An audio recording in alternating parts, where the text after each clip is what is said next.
Intelligent Ramblings presents Intelligent College Football. Hosted by Bill Lofton, Gary Glenn, William Howington, and John Coleman. Well, welcome back to Intelligent Ramblings presents Intelligent College Football.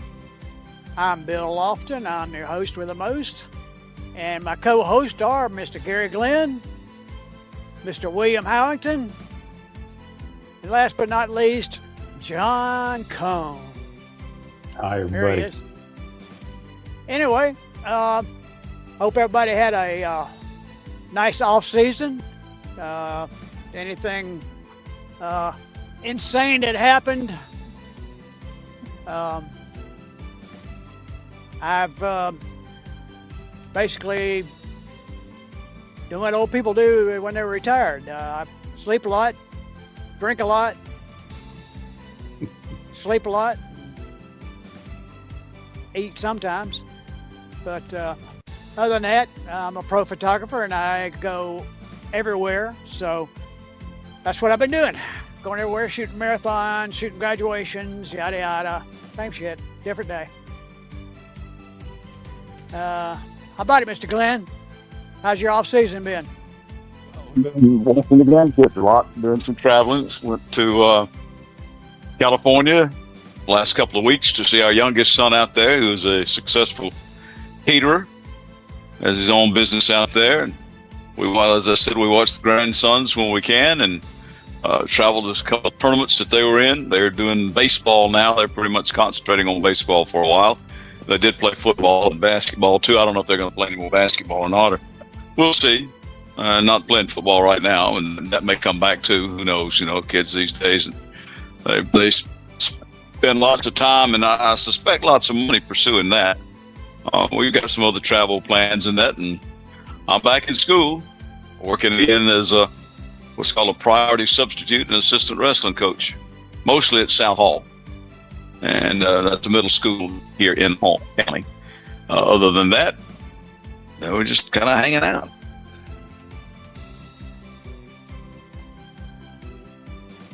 I just chilled out in the off season. I didn't do much. Just kind of messed around, umpired baseball, stayed home with Mama and Alex. What about you, John? Well, William, thank you for asking. I had a good off season. I think I'm a glass half full kind of guy. So if I wake up, it's a good day, and that's the way I start out. And most of the time, the days go that way. And I guess we're down to 2 seasons now, football season and not football season. Is that what we're saying? Yeah. That's it. Pretty much. Football season and not football season. That's pretty much all there is. I mean, I really don't give a rat's ass about basketball, soccer, tennis, or any other sports. I do watch some baseball every once in a while. I watched the, I don't think who it was, but I was up late one night and I couldn't sleep, and baseball came on and I sat there and watched the whole game. It was really good. Pro baseball is amazing because you got to figure that in pro baseball you got, 300 guys out of 300 million that want to be there. So that tells me a lot.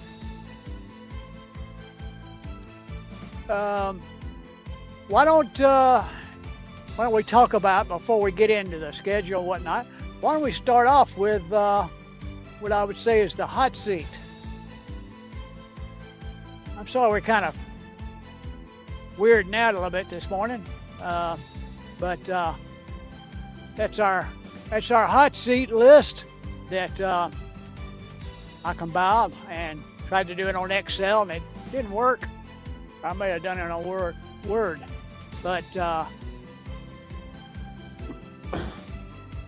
any ideas, guys, about who y'all think are really in deep stuff? I would say it says Bill O'Brien on the top from Boston College, but he's only been there 2 years. So I think he's still safe. Scott Satterfield's been there for 3 years, and I think he's 15-22, which is not real good for Cincinnati, seeing the fact that how good they were before he got there. So he's pretty deep in it.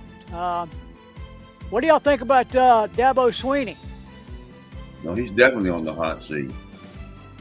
Well, he might in the last couple of years. I think he might be feeling some heat, but I don't think Dabo's going anywhere anytime soon. He's got so much tenure at that school. I don't see them. A couple national championships. Yeah, that counts for something, and I don't see them making a change away from him. They might tell him, hey, we don't care what you think. You got to get in the portal more actively, and you need to hire some better assistant coaches. But I feel like, he is Clemson football. I don't see them changing away from him. Watch them prove me wrong next week, but that would be college football. I don't know. Mike Gundy out at Oklahoma State was like an icon, and middle of the season, bloop, he was gone. That really flipped me out, because he was a great coach. I mean, he didn't have the talent out there that somebody like, say, Georgia or Texas or Ohio State have, and he made make do, and they were always competitive. They always were at least 8-win seasons. And to me, that's, you don't have to win it all. That's what I'm saying. You want it all, Deion it's pressure Sanders? to get back.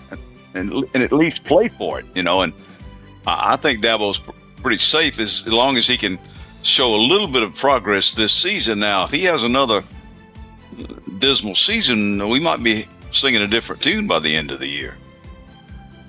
Yeah, well, I think I'm going to have to go with the fact that he's pretty locked in.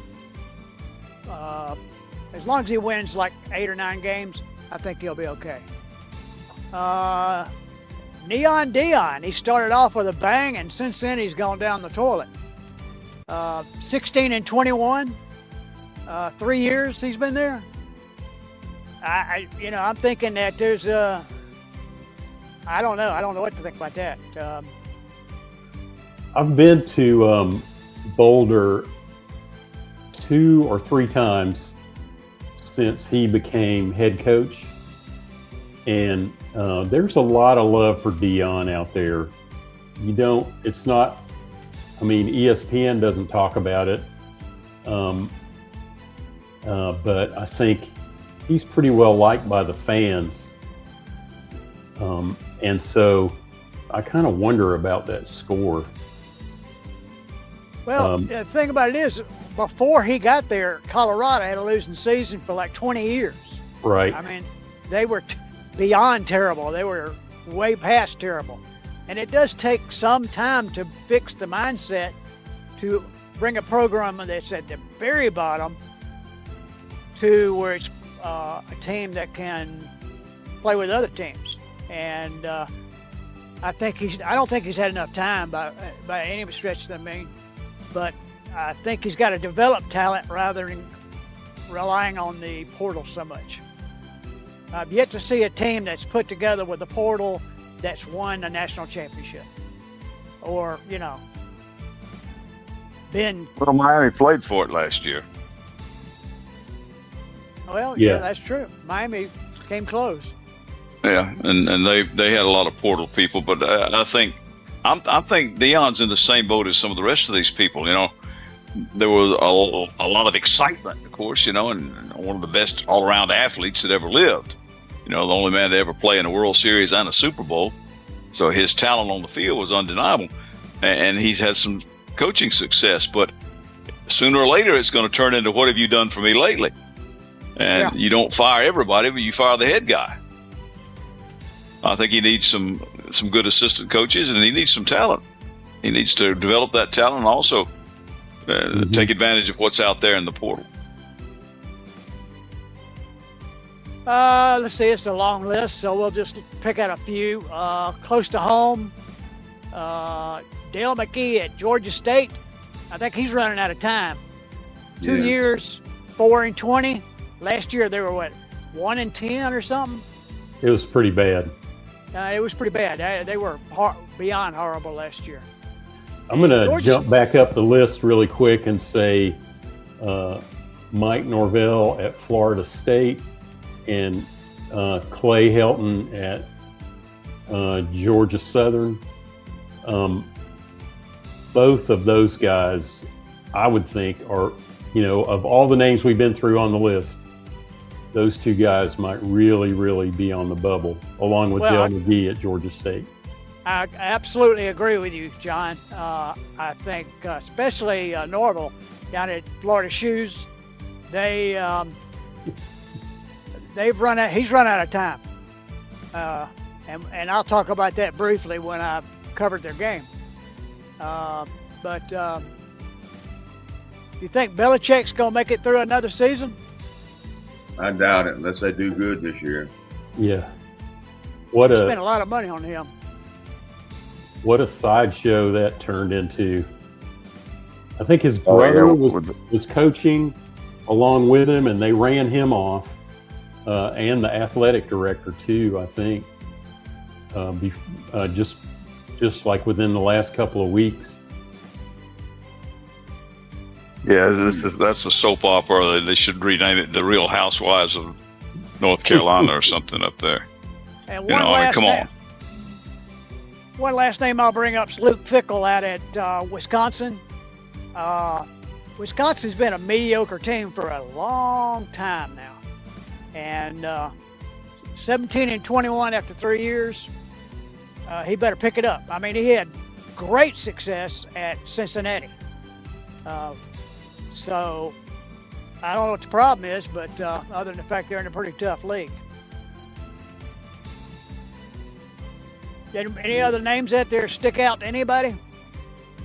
Yeah, I'd say Shane Beamer at South Carolina. No, I don't see him as being on the hot seat personally. I agree with you, John. Absolutely. That's why I was going, oh, no. I didn't even want to mention it. I think everybody loves him at Carolina, and he's done a good job. He's just got SEC competition. So yeah. And the next guy down the list, Lincoln Riley at USC. I don't know. They tend to run out of patience with their coaches at USC. He could be the next one to go. Well, everybody thinks because you play in a big league, you automatically ought to be competing for at least a conference title, if not a national championship. And let's face it, everybody's not there. Everybody's not elite. Some people are going to have to be satisfied with 9-win seasons for a while. That's a pretty good year. Yeah, they went 9-3 last year. So, unless you win it all, there's room for improvement for everybody. And even the people that win it all say, "Well, we didn't play our best game," but you're the national champions. That's something. But everybody wants to always finish at the top, and that's just not possible.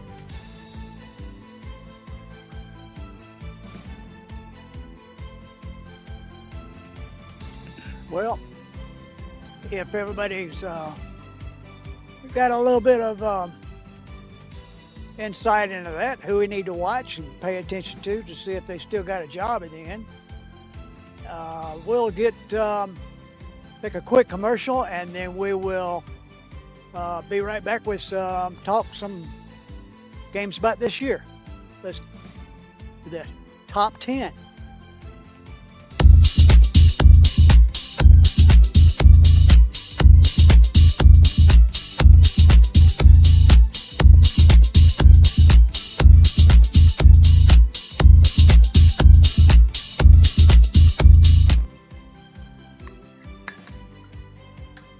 All right, here we are, 2026, intelligent college football.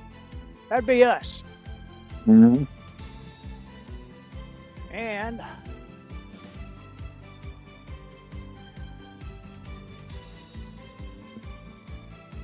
the ICF, that's us, ICF team picks the top 10. Now let's see what we got. Who says what? Who says what and who says when?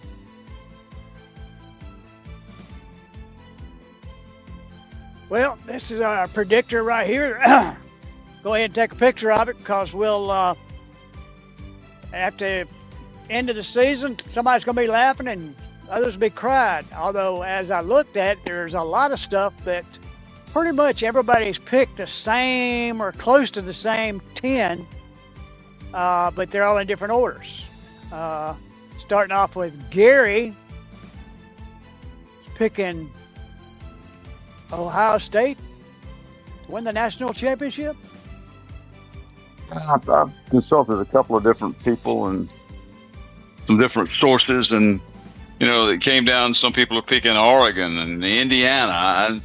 Indiana went 16-0 last year, and of course they had the Heisman Trophy winner in Mendoza. But I'm not sure the Hoosiers. I mean, I understand the mentality there. Pick the national champions, the defending national championships, until somebody beats them. I'm just not sure they start off as high as number one. Most everybody that I saw is picking Georgia around 3. I think Georgia might be a little better than that, which is why I put them 2. But Ohio State figured in just about everybody's top 4 or 5. And so I'm making them my top pick. And then the rest of them, as you said, Bill, a lot of the same teams in just different orders. But Texas got a lot of support from the coaches and from the media and from some other media polls. Notre Dame made an appearance in just about everything I saw. LSU was kind of on the bubble. I think they might be a little better than they were last year, which is why I put them in the top 10. And of course, you see a lot of the traditional powers that are there too. I don't think Indiana's going to drop completely out of the top 10. I just don't think they belong at number 1 right now anyway. Which is my reasoning. William, any explanation? I'm a homer. I went with Georgia number 1. Notre Dame looks like they might have an easy enough schedule to be in there at number 2. Then Ohio State. LSU, I'm going to give Lane Kiffin the benefit of the doubt. He's got a lot of transfers and stuff, so they might be pretty good. Then Oregon. Indiana, of course, the defending national champions. Texas, they're always in the thick of things. Miami, kind of an upset here with Alabama in it, but I think Alabama might turn the corner, and then Michigan. I hope that's the way it turns out anyway. John? So I went with Indiana number 1. I know it's back-to-back national championships, but and they had an exceptionally good quarterback last year, but the entire team was so head and shoulders above everybody else that I could see them with a better than average quarterback going back to the national championship game. And I went Ohio State number 2.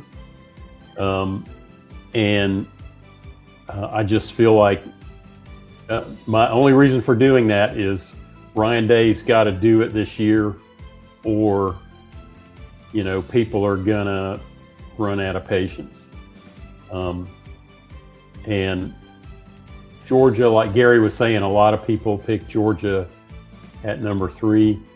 I would love to see them play Ohio State for the national championship and see Indiana be at number 3 instead.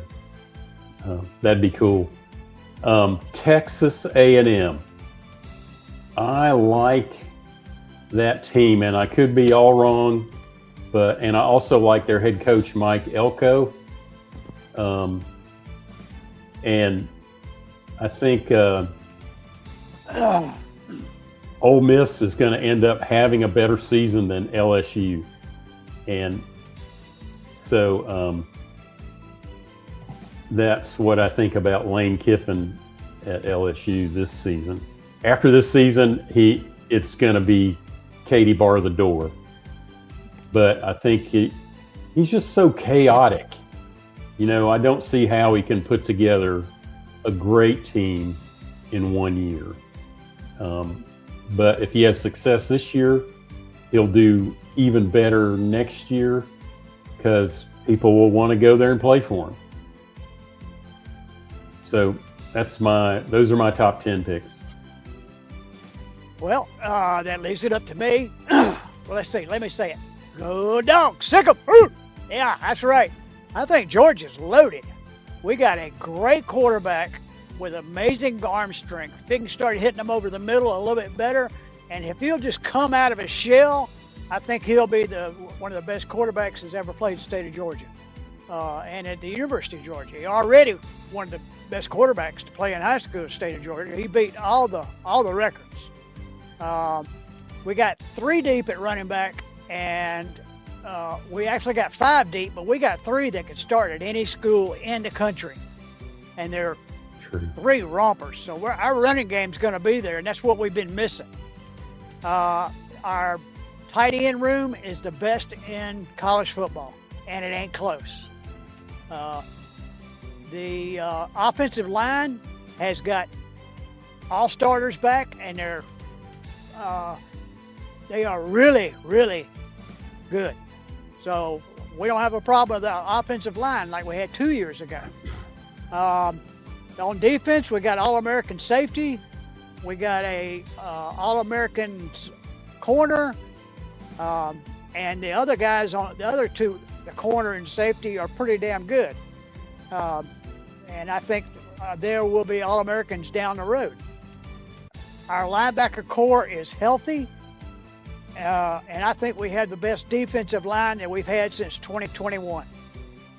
And everybody's healthy and ready to go. So go Dogs.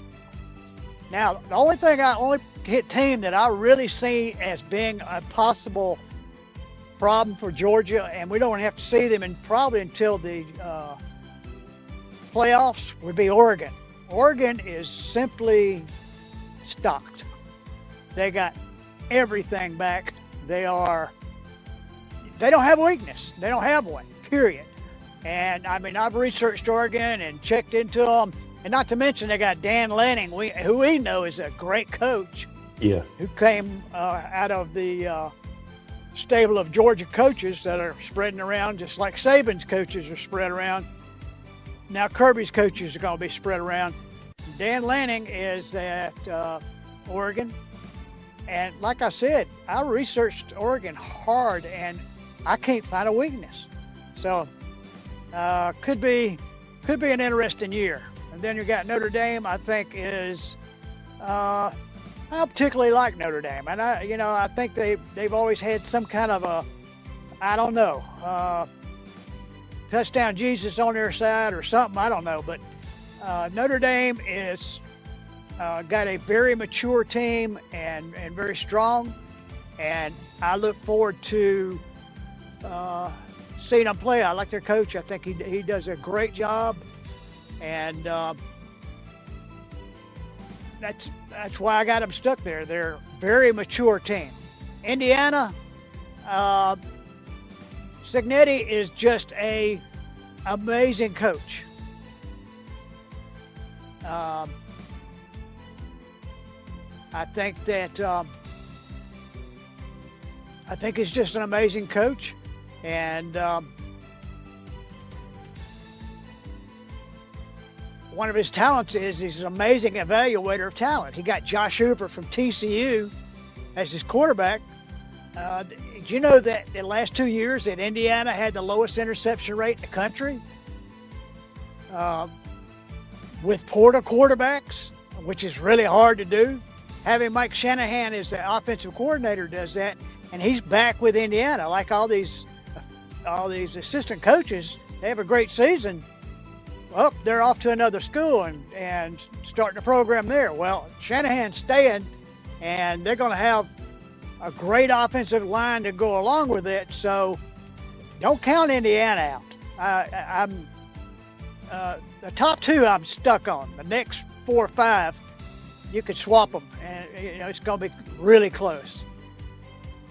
And then you got Miami. Mario Cristobal is recruited at a high level with former 5-star recruits on the defensive line. He brought in the ACC's leading passer from Duke, Darian Mensah, at quarterback with Malachi Tony on the outside. But they have to clean up blunders like they had when the roughing the passing penalty that cost them a loss to SMU. And a blocked punt of all places in the national championship, which led to a touchdown. They clean that up. Miami going to be hard to deal with. And then you got LSU. Well, they had the number 1 portal class, no doubt about it. But they had that last year. But they didn't have Lane Kiffin last year. Like him or not, and I don't like him, he's an amazing coach. I mean, look what he did at Ole Miss. He did use the portal to rebuild, and it worked. Having Sam Levitt at quarterback is a great start. Let's see who I got next. Texas. Last year, offensive line was horrible. Receivers were not that good. Arch can be a great quarterback. He averaged 320 yards and 20 touchdowns and only 2 turnovers the last 6 games of the season. Wide receivers upgraded through the portal. So now he's got the receivers. They've been working on that offensive line. And they got, Arch Manning is going to be a pro quarterback. We all know that. It's just when he goes. Ohio State. Julian Sayin, the quarterback, who was fantastic last year, is back. And the best college football player, Jeremiah Smith, is back. So they'll score a lot on everybody with just that combo. A lot of offensive line who are very good back. So their offense is going to be really good. Running back Bo Jackson is back. So his offense is, like I said, very good. But they have to replace 8 starters on defense. You win with defense. That's the way it's always been. If you don't have a good defense, you can score 30 points, but the other guy can score 35. What good scoring 30? That leads me to Oklahoma. Mateer is healthy. Up until his hand injury, he was leading in the Heisman. I mean, it looked like Oklahoma's going to run away with it. Brent Venables' defense is a given. He's probably the best defensive coordinator on the planet, and he's a head coach. So their defense, when he got there, was horrible, and they have changed it, and now their defense is great, and their offense is lacking. But with Mateer healthy, who knows? They could go all the way. And my number 10 pick is Michigan. Kyle Whittingham is now the coach. He came from Utah, where he consistently won. Jim Harding, offensive line coach from Utah, came with him. Now, 5-star quarterback Underwood had 17 touchdowns and 11 turnovers in his second season leading the offense. He will mature, and I think the coach will be a lot better than what they had last year, and I think that'll make a difference. And that's my top 10, and why?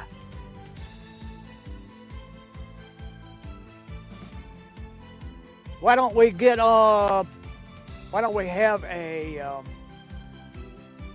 quick commercial, and then we'll come back and finish up with our games of the week. Sounds good. This presentation of Intelligent College Football brought to you by Bill's Black Splash.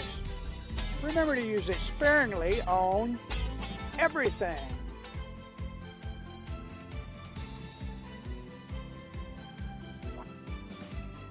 All right, the 226 season begins. North Carolina at TCU. All right, I guess that's back to me then. North Carolina, 4-8 last year under Bill Belichick. Came in with a lot of hype and a lot of flash. This is year 2 for Coach BB. The one thing that might help him out there is somebody that is well versed in college football. Of course, Bill Belichick with a lot of success in the pros is Bobby Petrino, another one of those guys you kind of love to hate. He's been a head coach at Louisville, Arkansas, Western Kentucky, Mississippi State, and of course, for a little while before he ran out of town in the middle of the night, the Atlanta Falcons. But he is a pretty good coach, and they had some other things that went on that weren't too swift elsewhere that he went. But again, we're talking about off the field stuff versus on the field, and I think he's going to help the Tar Heels on the offensive side of things. And plus, they got a pretty good quarterback in Billy Edwards. Now, on the other side, you've got TCU, who is very close to cracking the top 20 in the country. Now, the Horned Frogs were 9-4 last year, and their quarterback, Jordan Craig, from Harvard, admittedly, it's not the Big 12 or the SEC, but it's an Ivy League school, as we know, of course. But he was 19-5 as a starter for the Crimson there, with 6,074 yards of total offense and 52 touchdowns. And I don't care if you're playing in the Pee Wee League, that's still pretty good. Sonny Dykes, the coach for TCU, has played for a Big 12 title. He's played for a national title. He's had 2 9-win seasons back-to-back the last 2 years. And they're awfully fired up to show that they can be better than 9 wins.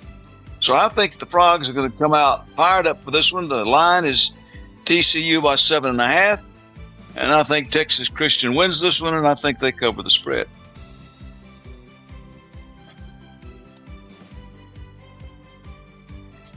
I don't know. I think that Belichick was kind of blown away by what was going on in North Carolina and didn't have a clue about how to handle a college team. And I just think he didn't know what he was doing. He came in there talking like he was talking to professional players, and he wasn't. He was talking to college kids. There's a distinct difference. And this is going to be his second year, and I think things are going to change. I'm going to have to go back in and rechange my picks, but I think that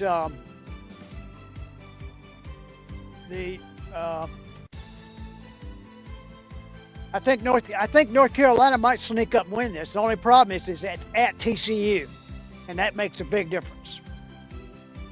Well, you still got to have players that play for you, and the coach makes a difference, of course, in the long run, because you get their people in. But this is only his second year, and I think TCU was pretty good last year, and I don't think they lost a whole lot.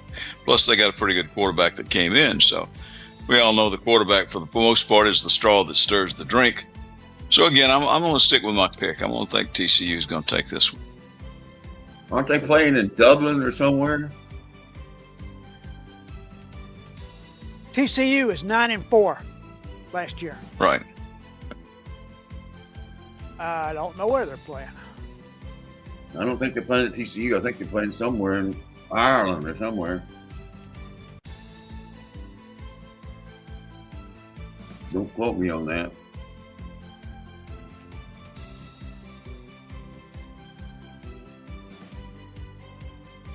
Let's see.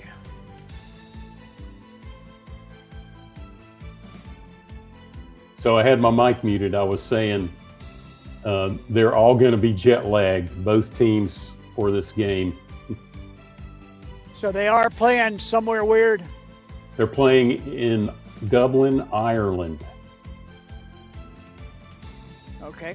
Well, good catch, John. Belichick's had a lot of experience with travel, but I don't know that that's going to have any effect on it. I think they're all going to be a little bit, like you say, maybe jet lagged, maybe a little bit awestruck, particularly the people who never traveled very far. True. Yeah. And I think that'll be an even factor, but I still think TCU may have the edge in talent. Plus, Yeah, I said they got a pretty good coach. Yeah, They were and they got a 9-4 pretty good last year. coach. Carolina And the year was they had 9 wins the year before in 2024 and 2025.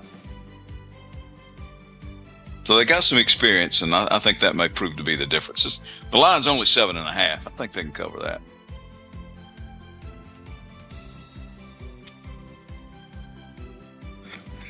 San Jose State. at number 14, University of Southern Cal. Well, the San Jose Spartans is in the Mountain West Conference. The first regular season game was in 1898. San Jose State has produced over 90 All-Americans, won 18 conference championships, and sent 139 players to the NFL. The head coach is Ken Numatalola, who used to be at Navy. If you remember that, he had pretty good teams up there. San Jose State lost a lot of players from last year and have retooled with the transfer portal and recruits. Hawaii transfer Luke Weaver will be the starting quarterback. San Jose State does not have the depth to play with USC. They were 3-9 last year and are probably not as good this year. USC Trojans start out 2026 ranked 14th under head coach Lincoln Riley in his 5th year at USC. They play in the Big Ten Conference, and the regular season was 9-3 last year. USC returns one of the most experienced quarterbacks in Jaden Mountain. I can't read my own handwriting. Whose 3-year career starts. He has 31 career starts in the last 3 years and is entering his 3rd year. Running backs Wayman Jordan and King Miller are both 1,000-yard rushers potentially. Nanook Harris is the only returning starting wide receiver, so USA will have to rely on new faces to step up. USC hired former TCU head coach Gary Patterson to coach the defense, which has been a weak spot for the Trojans the last few years. Riley was content to get in shootouts with other teams as he has great offenses, but not much emphasis on defense. Pundits have USC going 10-2 with losses to number 2 ranked Oregon and number 1 Ohio State. I'll take USC in this one and cover the 38.5 point spread. The game is at noon Pacific time, which I guess is 3 o'clock our time, in the Coliseum in Los Angeles.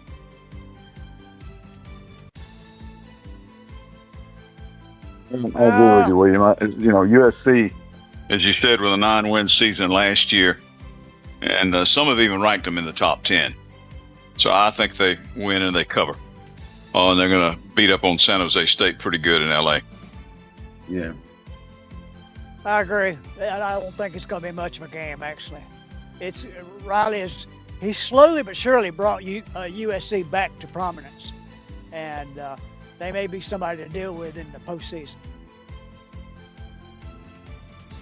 Yeah, I've got USC to win and cover the spread. I just went this for some reason this week. I said, all right, everybody's going to cover the spread. No worries there. Yeah. We'll see that in the stats next week. Yeah, I guess we will. All right. North Carolina State at Virginia. This is a good game. It's a conference game for both schools, and I guess that goes without saying, but NC State went 8-5 last year, so they had a pretty decent season. They bring back their starting quarterback, C.J. Bailey, who's in his junior year this year. He threw for over 3,100 yards last year. So they have a lot of offense. I think their problem in this game is going to be that Virginia's offense is just too strong for NC State's defense. NC State has a small defense. If you look at the roster, there are no really big guys on defense. They're all, at every position, they're a little bit underweight. So I think Virginia, over the course of the game, is going to be able to wear down NC State and cover the 5.5 point spread. Virginia was 11-3 last year. They had a really good season, and they brought in a new quarterback Bo Pribula, who played at Missouri and also at Penn State. And so they've got a good quarterback. They've had a lot of turnover on offense. So I think Bo Pribula is going to have to carry a lot of weight that, he's not going to have anybody to lean on just because there are so many new people on offense. But he's in an offense that he knows about. And so I think they're going to be successful. Their defense, Virginia's defense, returns a lot of players from last year. And it's an older defense. The guys, there you see a lot of juniors and seniors on the defensive side of the ball for Virginia. So I've got Virginia to win and beat the spread. I agree with you, John. Virginia to win and beat the spread. Me too. I kind of wanted to go with North Carolina State, but I guess I'll have to go with Virginia too to cover the spread. Yeah. Both had winning seasons last year, but Virginia at home, I think they'll beat that 5.5. Yeah. And having an experienced defense, experience means everything to me.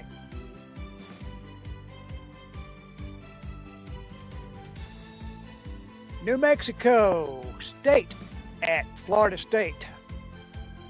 The Florida State Seminoles will play the New Mexico State Aggies in Week 0 season. That's what we're in, Week 0.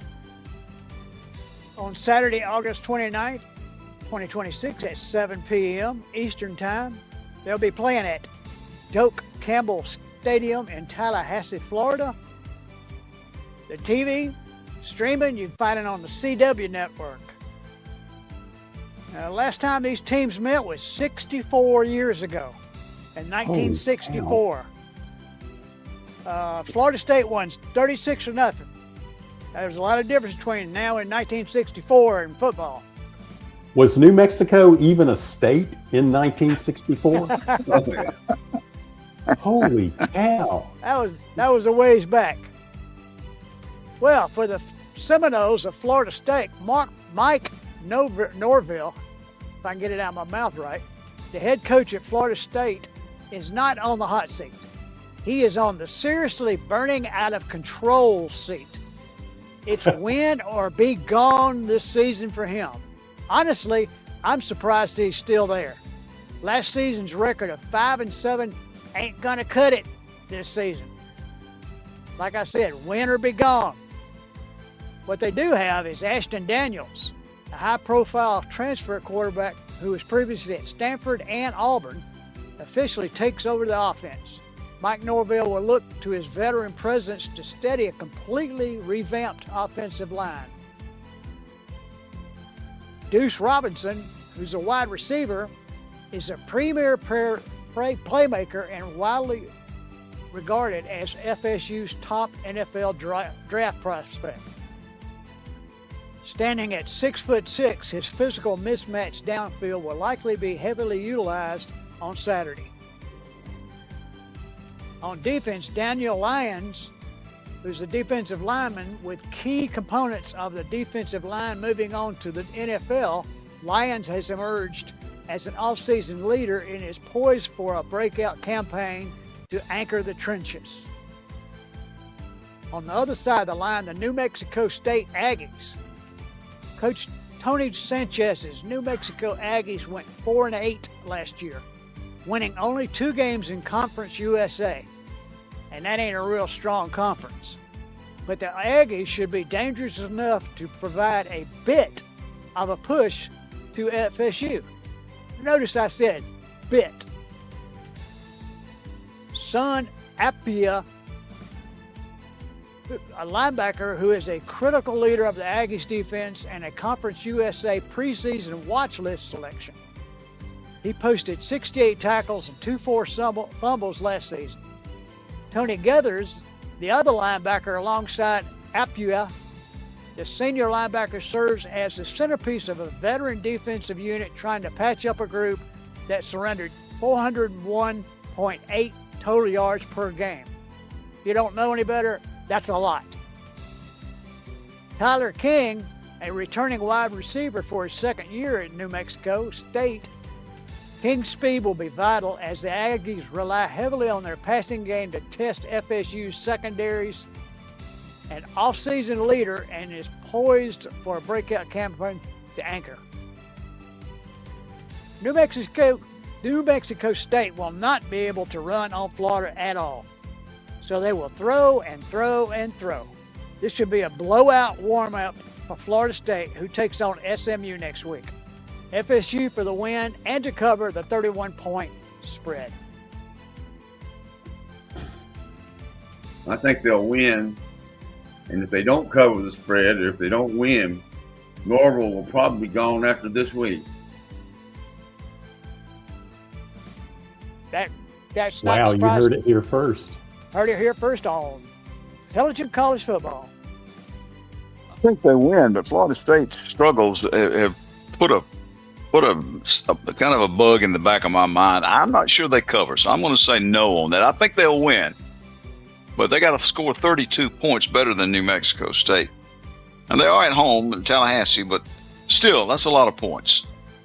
And both teams had struggled last year, and admittedly, Florida State has played a tougher schedule, but this is an opening game. I think they'll be feeling their way around. Again, I think they win, but I don't think they cover. That's what I had, wasn't it, John? You had, let's see, you had Florida State to win and not to cover. That's right. I'm going to stick with that.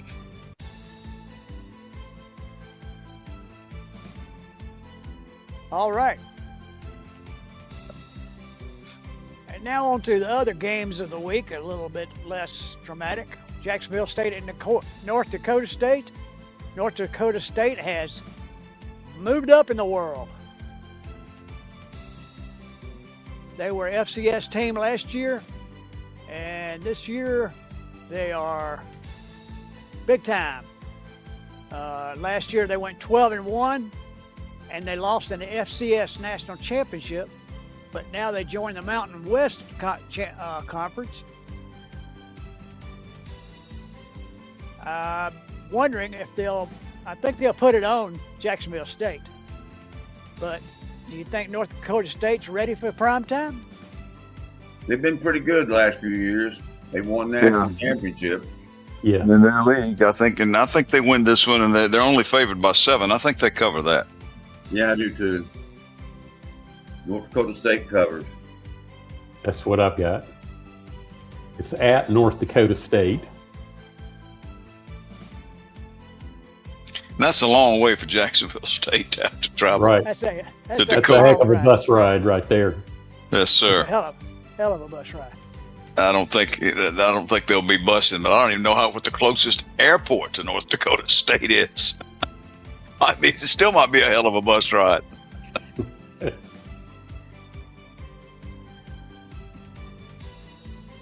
Sacramento State at Eastern Michigan. Eastern Michigan was 4-8 in the MAC conference last year, and Sacramento State was 7-5, and tied for 4th in the Big Sky Conference. But for some reason they got Eastern Michigan as a 9.5-point favorite. That don't make sense. Well, I think they did that because Eastern Michigan's got most everybody back. And you got to figure those guys are going to be a little bit better. And I'm going to go with that. I think they win. I think they cover. They're playing at home. As I said, they got a lot of their starters back on both sides of the ball. So we'll see. Yeah, I'll go along with that too. Eastern Michigan covers. Me too. And a note about the spread: it has now widened out to 10 points from 9.5. Okay. Well, I still think they cover 10. Yeah. I'll go with that too. I'm going to have to readjust everything, John. Okay, it's easy to do if you need to do it. Well, I'll let you talk me through it. Okay, no problem. Hawaii at Stanford. Stanford's a 5.5 point advantage, according to the soothsayers. And Well, Hawaii was 9-4 last year, and Stanford was 4-8. But big difference in the competition for those two schedules. Stanford's in the Pac-10. No, Stanford's in ACC. Go figure that. But it's better than the conference Hawaii's in. Like it's Big Sky or something like that. Mountain Yeah, but West. still, the Rainbow Warriors have been pretty good. This is my upset special for the week. I'm picking Hawaii in this one. So obviously, Stanford doesn't cover if I'm picking Hawaii. I think the Rainbow Warriors, as you said, it's not exactly the same conference, but let's face it. Stanford lost 8 games last year. And Hawaii lost their quarterback. He went to San Jose State, Luke Weaver. So they got to replace the quarterback at Hawaii. I'm going to take Stanford and they cover. I'm going with Stanford as well. Me too. It's at Stanford. Go Cardinal. They're just smart. That's all I can say about it. well, they usually win that Directors Cup every year because they have so daggum many sports.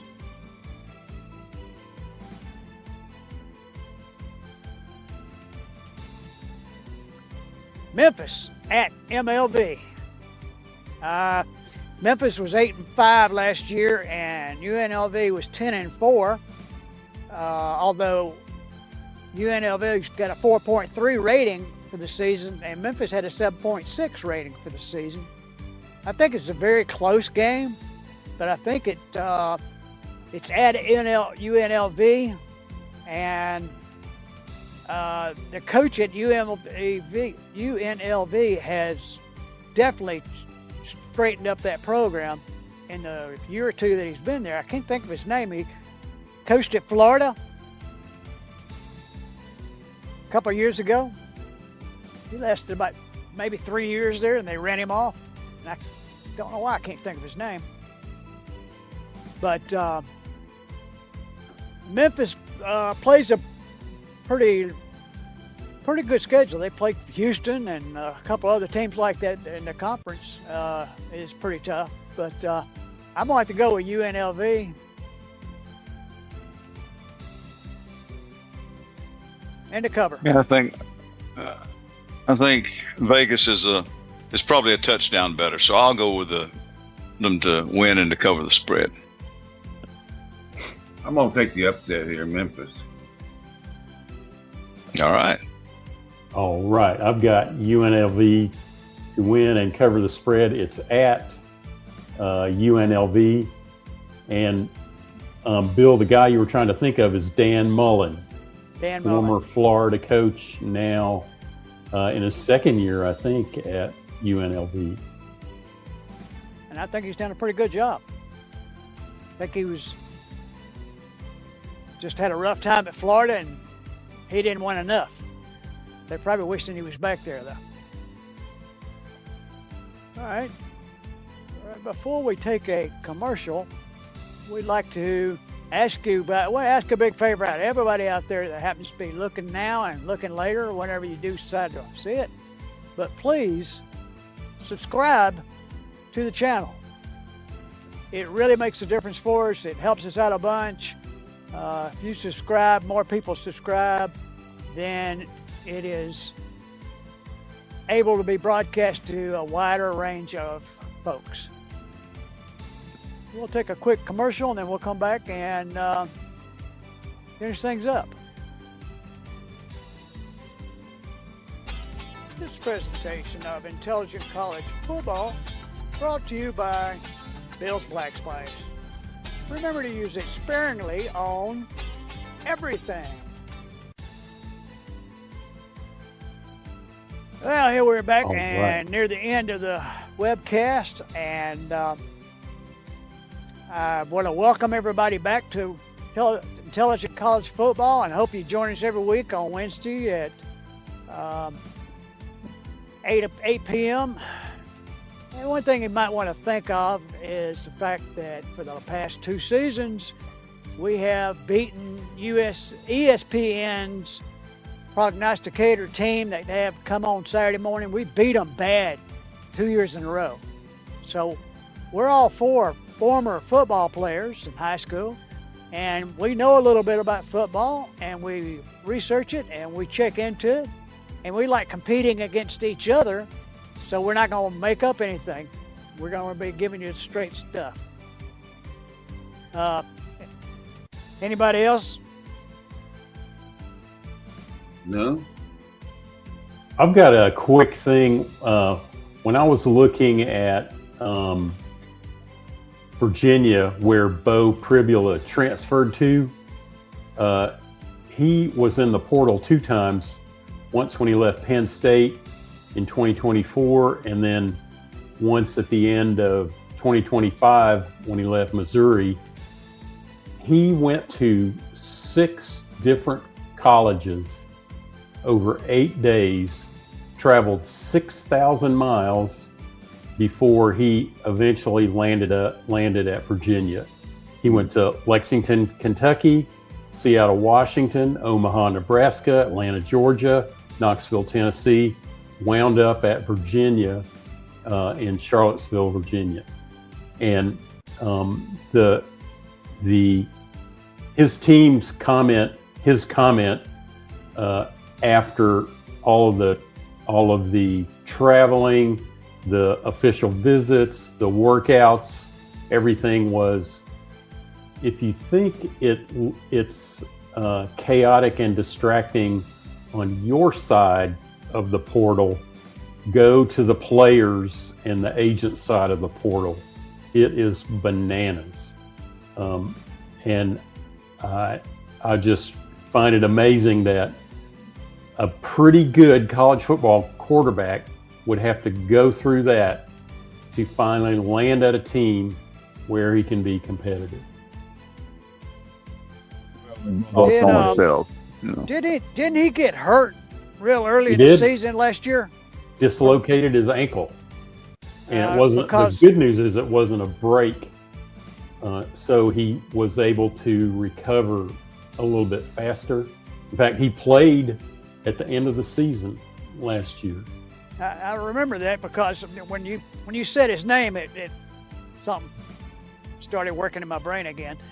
And I remembered that Missouri was forecasted to have a good season last year, and then when he got hurt, it went down the tubes real He's quick. a good quarterback, and I'm expecting this to be, I'm thinking, if you go through that, 6 college visits, 8 days on the road, 6,000 miles traveled, he's got to be ready to get on the field, call the first snap, run some plays, and play football, and get all the rest of that stuff behind him. So I think he's going to have a great game Saturday. Awesome.